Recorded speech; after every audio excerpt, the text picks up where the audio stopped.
सिंध वासियो, सिंध जे बर्बादी जो निशान तीर आहे। उन तीर माफ़िया खे बर्बाद कंदो त सिंध बची सघंदी, त पोइ यादि रखो 8 फरवरी ते पंहिंजे ज़हन ऐं ज़मीर खे, अंदर जे इंसान खे जाॻाए रखिजो। छो त 15 साल जंहिं ज़रदारी माफ़िया खे तव्हां वोट जी पर्चीअ सां नवाज़ींदा रहिया आहियो, त ज़रदारी माफ़िया हिन सिंध जे माण्हुनि खे पीअण जो साफ़ पाणी मुहैया न करे सघी आहे, जंहिं सबबु सिंध जा माण्हू तक़रीबन अधु आबादी 3.5 करोड़ माण्हू कारी कामनि जे मरीज़ बणिजी चुका आहिनि। न सुठी तालीम, न सुठा स्कूल, न अस्पतालूं दिल्ली में, न तालके में, न का फैक्ट्री, न आबशार, दादू सखर कंहिं बि इलाइक़े में न लॻाए सघिया जितां नौजवाननि खे रोज़गार मिले हा। रुगो रिश्वतखोरी, रुसवाई, नौकरियूं विकिरो, लोअर कमीशन, हायर कमीशन जा लख रुपयनि जा अघु मुक़ररु थियल आहिनि। रिश्वतखोरी जी बाज़ार गरम सॼी सिंध माफ़िया जे हवाले आहे। हिन दाल माफ़िया बरसात जे पाणीअ खे माह बोल बनाए, समुंड बणाए पूरे काछ खे ॿोड़े बर्बाद कयो, जंहिंमें 1.5 करोड़ माण्हुनि जो अलॻि तरह तबाह थी वियो। दुनिया खां इमदाद वठण ख़ातिर हिननि हथरादू तौरु सिंध खे यतीम बणायो आहे। ग़रीबनि जे मिलियल इमदाद जा करोड़ रुपया वज़ीर मोशीर भोतार ऐं इहे माफ़िया हड़प करे विया।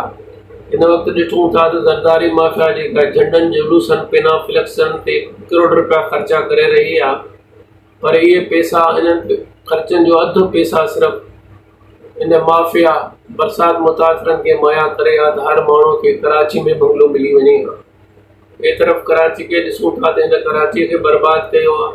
कराचीअ में 40 लख ग़ैर मुल्कनि खे सुञाणप कार्ड ॾेई सिंध जे क़ौम जे, सिंध जे ईंदड़ नसलुनि जे हक़नि ते दाणो हणी तारीख़ी ॾोह कयो आहे। हिन माफ़िया जो हुकुमरानी हूंदे कराची अंदरि सिंध जे केतिरनि नौजवाननि खे धारनि हथां शहीद कयो वियो, जंहिंमें अरशाद राजहाणी क़ाबिल ज़िक्र आहे। मच्छर कॉलोनी में मोबाइल कंपनी में कमु कंदड़ 2 नौजवाननि सिंधियुनि खे धारनि हथां, सिरनि, पथरनि ऐं डंडनि सां वहशाना तशदुद करे शहीद कयो वियो।